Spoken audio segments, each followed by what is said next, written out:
What is up everyone, welcome back to our channel and welcome back to another episode of Black Myth WuKong.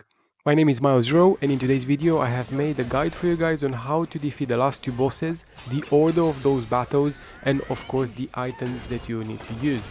So with that being said, please make sure to stay tuned till the end because we have quite a few things to discuss about, and with that being said, I do hope this guide is going to help you to defeat these bosses. Right, so for the first boss that we'll be looking to fight, it's Erlang, and for that we need the Pilgrim Headband, the Gold Suzy Armor, which you get once you get to Chapter 6, the WuKong Bracers, and the WuKong Greaves. Now, these items are craftable, and once you defeat the WuKong area, you'll be absolutely fine to unlock them. And also, one of the items that you definitely need, it's the fan and the Wandering White. Now, also, one of the spears that you want to have equipped is the Azure Dust. This is also to add a more layer of defense. And in terms of curios, definitely items that will increase your attack chances. So, with that being said, let's just jump straight into the fight and let's see what has happened.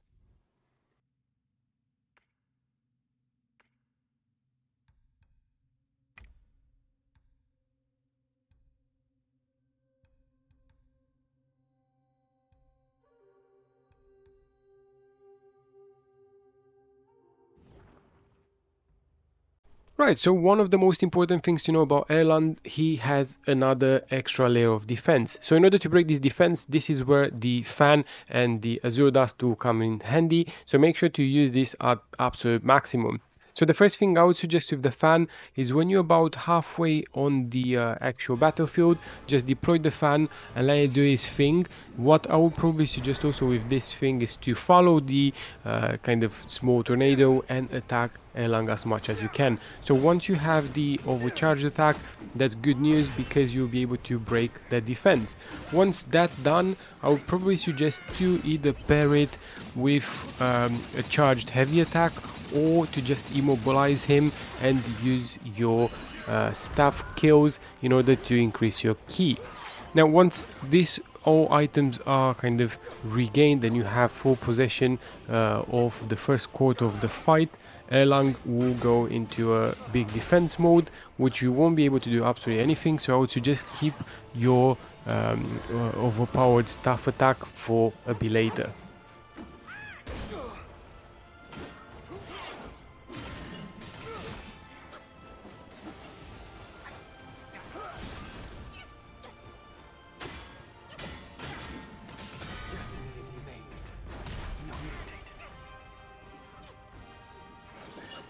Right, so now we should be able to get him on the first transformation. So once he is up in the air, he will try to throw a massive hammer towards you. So in order to avoid this, you'll easily just push towards the other side of the map and just jump, so you'll be able to avoid it. And also when he does the overcharge attack, you'll be able to pretty much see a bit before when this attack is fully charged. So again, if you dodge that, is great. You will be able to easily not use any of the other items. Now, because we have dodged successfully, some ki has been restored, so we'll be able to use the fan again. And once you've done that, again, he breaks his defense and you'll be able to add some more overcharged attacks.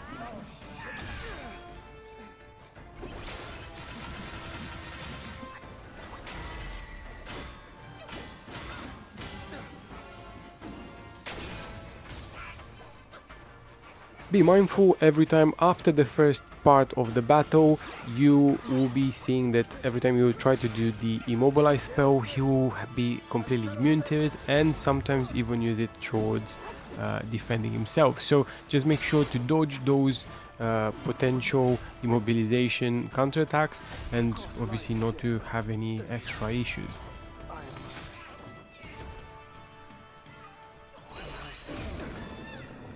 Right, time to use the Azure Dust. So as you guys can see, the Azure Dust, it's pretty good because you have a fairly high health bar, and every time when you charge the attack, you will be dealing a bit of damage. Now It's very important also to let him attack you sometimes, because this will charge the super power up of the spirit, and by doing that he's gonna deal with a bit more damage. But either way, if you do catch Erlang on the sidestep and you continuously attack him, you'll still deal enough damage to break his initial shield.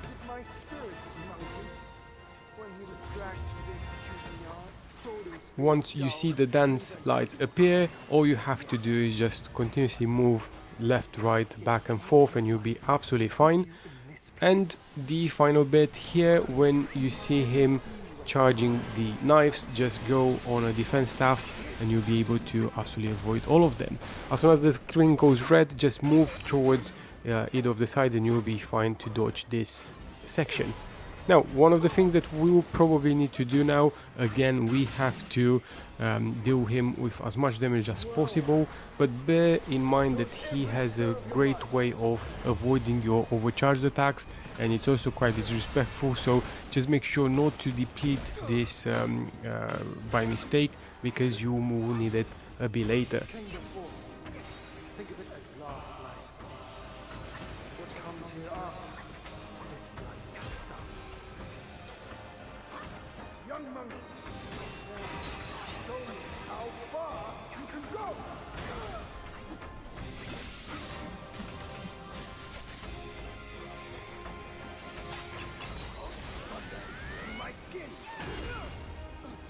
Right, we've got a fan again, so again we're gonna put this up.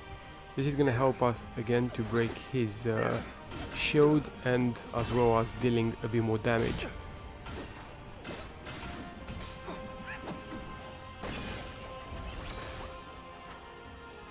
Now, once you have used the fan and once his defense is down, then you can use the immobilizing spell, and this will deal with a bit more damage. And as you can see, if you pair this right, you'll be able to deal quite a bit of damage, which is quite significant towards the end. So once Erlang defeated, he will be rewarding you with 2 Celestian ribbons, which are the items that you'll be able to use to craft your bull armor. Now this is important because you need a lot of defense points for the next battle, so just make sure to do that in this order, because you will make your life easier.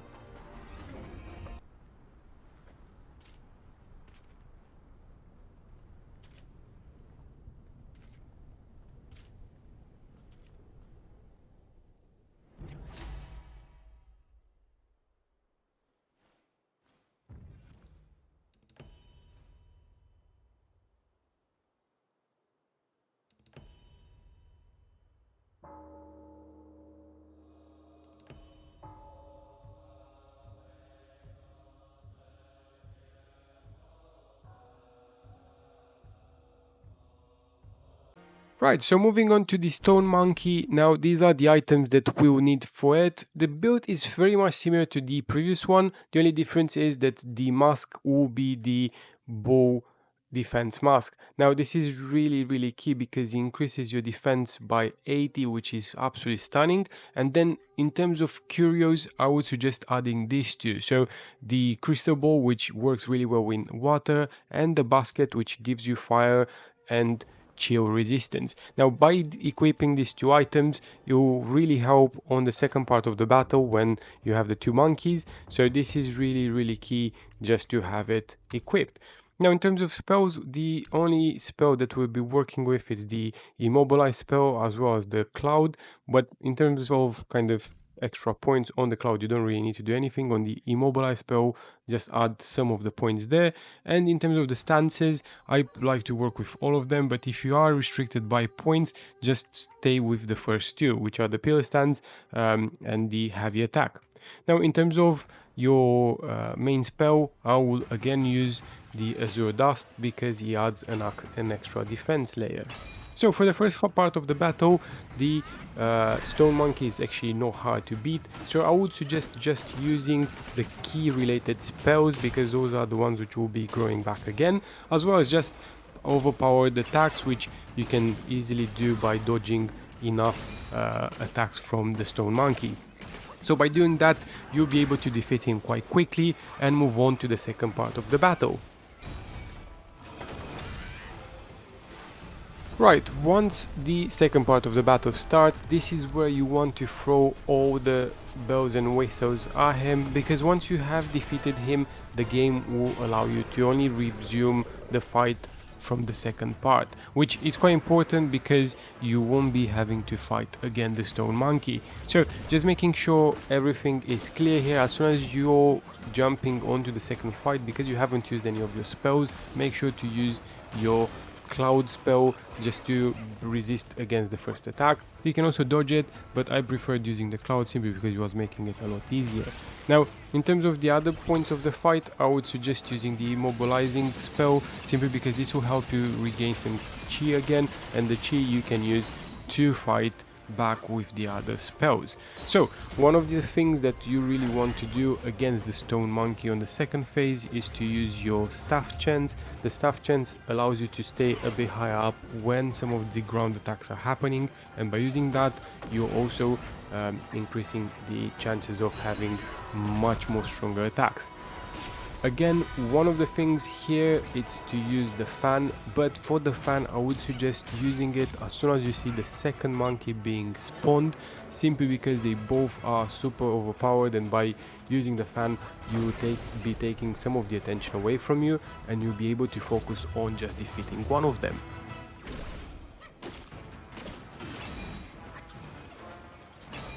Again, similarly to the first part of the fight, you'll be seeing a lot of the ground attacks, but again the difference now is because of having both the chilled and the fire attacks, your small basket that you have added as a curio, it will help you to reduce the damage that you'll be taking from that. So as you guys have seen, as soon as the second monkey is respawned, we'll be using the fan, and by doing that you'll be able to focus on completely destroying one of the monkeys. Always make sure when you use your focus on one of the enemies to make sure to change to the first monkey that you have been dealing the most damage to. In this way you'll be able to completely demolish it quite quickly. I also been using the Azure Dust as soon as it was made available again, simply because this was a great way to avoid those supercharged power attacks, and because it's a stone, you won't be able to take any of the damage from the chilled or the fire.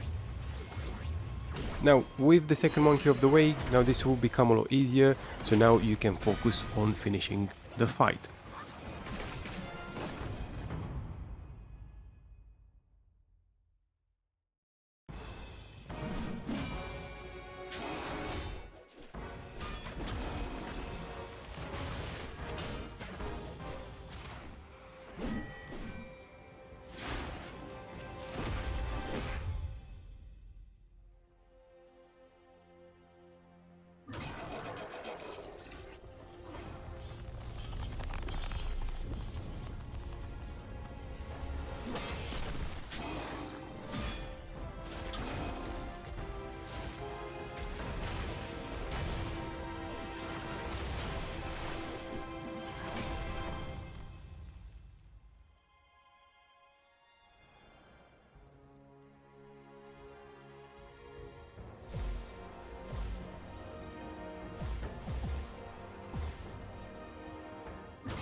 With the Stone Monkey defeated, now you'll be facing the real Monkey King WuKong that you'll be fighting again. Now, this is really important to know that again you will have a second part of the fight, so don't worry if you lose, because the game will only continue from this particular fight, which is great news because you can also relax a bit, take a break, and just continue the fight.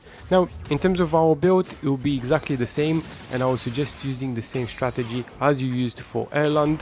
You'll be seeing that it's actually a lot easier to fight the Monkey King, just requires a lot more kind of patience and attention. But one of the things that I would suggest always paying attention to is the Ring of Fire, because if you're in the Ring of Fire with one of the spells, you'll be absolutely dealing so much damage that is probably the most overpowered thing that the game will give you. So just make sure to time it right, and if you see the Ring of Fire being deployed in front of you, just use the spell then, because you'll be using those overcharged attacks over and over.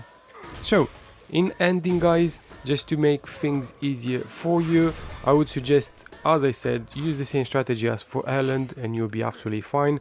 But the most kind of annoying part of the battle is the stone monkey part. So with that off the way, I'm pretty sure that you'll be able to finalize the second part of the fight quite easily.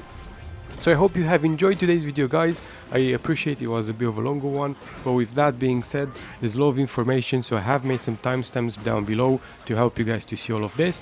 And please do let me know in the comment section down below if you have found this video useful. And I absolutely love this game, and I hope that this will help you guys to also complete both of the fights. And in my opinion, Erlang is definitely the main boss in the game, and he also just helps you to have a more completed storyline. And with that being said, as I said, thank you so much for watching, thank you so much for all your support, and looking forward to seeing you guys in the next video soon.